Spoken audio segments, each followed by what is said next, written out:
મારું નામ પ્રકૃતિ. મારું માનવું છે કે દરેક સવાર એક બદલાવ લઈને આવે છે. બસ એ બદલાવ મારાથી શરૂ થવો જોઈએ. જુઓ, મારું બ્રશ પ્લાસ્ટિકનું નથી, બાંબુનું છે, કારણ કે એ પર્યાવરણ અને શરીર બંનેને અનુકૂળ છે અને માઇક્રોપ્લાસ્ટિક શરીરમાં જતું રોકે છે.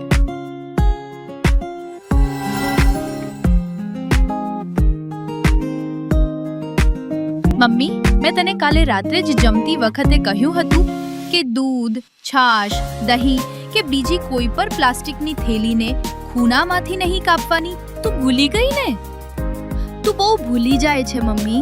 આ આખી થેલીઓ તો રિસાયકલ થઈ જાય છે, પણ આ નાનો કટકો રિસાયકલ થઈ શકતો નથી અને તે કચરામાં વધારો કરે છે. એટલે આજથી જ દૂધની થેલીને એવી રીતે કાપવાની કે તે આખી થેલી રિસાયકલ થઈ શકે. પ્રકૃતિને બચાવે છે મારી પ્રકૃતિ. ચાલ પ્રકૃતિ, બજારમાં જવાનું મોડું થાય છે. સાથે થેલી નથી લેવાની? ચાલશે હવે, બજારમાંથી ફ્રીમાં થેલી મળશે જ ને, સાથે કોણ લઈ જાય? મમ્મી, આપણે પ્લાસ્ટિકની થેલી નહીં લઈએ. આ રહી આપણી કાપડની થેલી. હું ભૂલી જાઉં, પણ તું કાપડની થેલી લેવાનું ક્યારે ભૂલતી નથી. અને તારી જેમ હું પણ સ્ટીલનું બોટલ લેવાનું ભૂલતી નથી.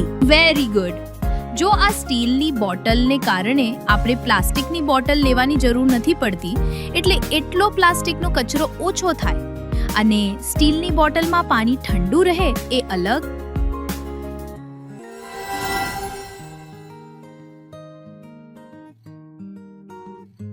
જોયું મમ્મી, આ લોકોને જો મફતમાં થેલી મળી એટલે કેટલા ખુશ થઈ ગયા.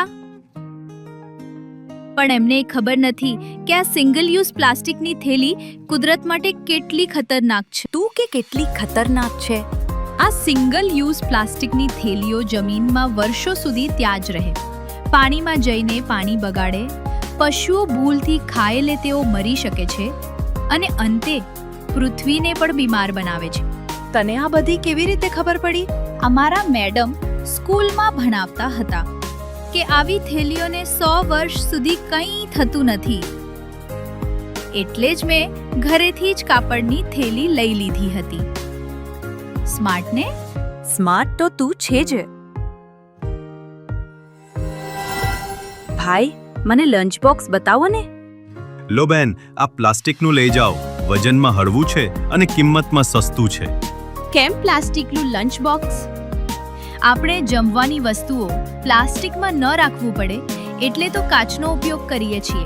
પપ્પાનું ટિફિન પણ કાચનું છે, તો મારું પ્લાસ્ટિકનું કેમ?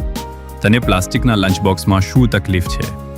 ના, આ સસ્તા પ્લાસ્ટિકના ડબ્બાનું માઇક્રોપ્લાસ્ટિક શરીર સાથે પ્રકૃતિ માટે કેટલું હાનિકારક છે તમને ખબર છે? સારું સારું સારું, તને પર તું સાચવી શકે તેવું સ્ટીલનું લંચ બોક્સ લઈ આપું છું. ભાઈ, મને પ્લાસ્ટિકને બદલે સ્ટીલનું લંચ બોક્સ બતાવો. આ સ્ટીલનું લંચ બોક્સ સરસ છે, આ લઈ લો. ભાઈ, આ લંચ બોક્સ આપી દો. પ્રકૃતિ, બીજું કંઈ યાદ આવે છે તને?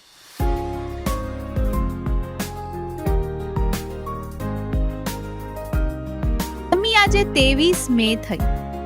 2 દિવસ રહીને મારો જન્મદિવસ અને ઇન્ટરનેશનલ પ્લાસ્ટિક ફ્રી ડે પણ. ઘરે પાર્ટી છે તો તેના માટે વસ્તુઓ નહીં લેવી પડે. ભાઈ, બર્થડે પાર્ટી માટે સારી પ્લેટ્સ અને ચમચીઓ આપો ને.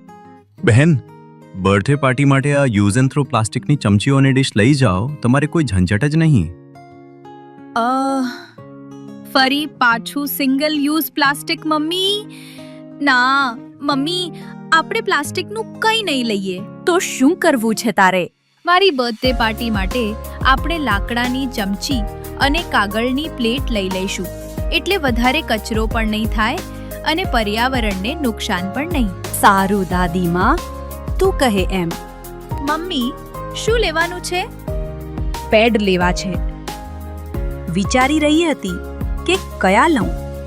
અમે સ્કૂલમાં શીખ્યા હતા કે કપ જેવી કંઈક ચીજ હોય ને, એ ફરીથી વાપરી શકાય છે, તો એ લેવાય ને. આજકાલ મારી દીકરી મને શીખવતી થઈ ગઈ છે. મારી દીકરી મોટી થઈ રહી છે. આ ચાના કપ, પાણીની બોટલ કે પેકેજિંગ પાઉચ આપણે થોડો સમય ઉપયોગ કરીને ફેંકી દઈએ છીએ, પણ તેમનો કચરો પૃથ્વી પર વર્ષો સુધી રહે છે. દર વર્ષે લાખો ટન પ્લાસ્ટિક દરિયામાં જાય છે, જમીનમાં ભળી જમીન ખરાબ કરે છે અને ગાય ભેંસ જેવા પશુઓ માટે જીવલેણ સાબિત થાય છે.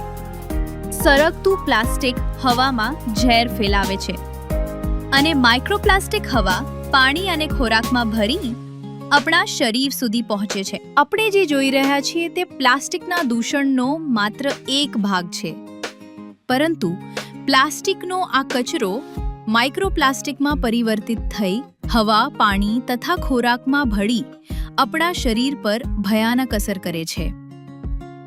સિંગલ યુઝ પ્લાસ્ટિક મુદ્દે આપણા માનનીય વડાપ્રધાન શ્રી નરેન્દ્ર મોદી પણ એટલા જ ચિંતિત છે, જેના માટે તેમણે મિશન લાઈફનો વિચાર વિશ્વ સમક્ષ પ્રસ્તુત કર્યો છે. એટલે જ કહું છું, આ પ્રકૃતિની વાત માનો અને આજથી સિંગલ યુઝ પ્લાસ્ટિકના ઉપયોગને ના કહી પૃથ્વીને પ્લાસ્ટિક મુક્ત બનાવો.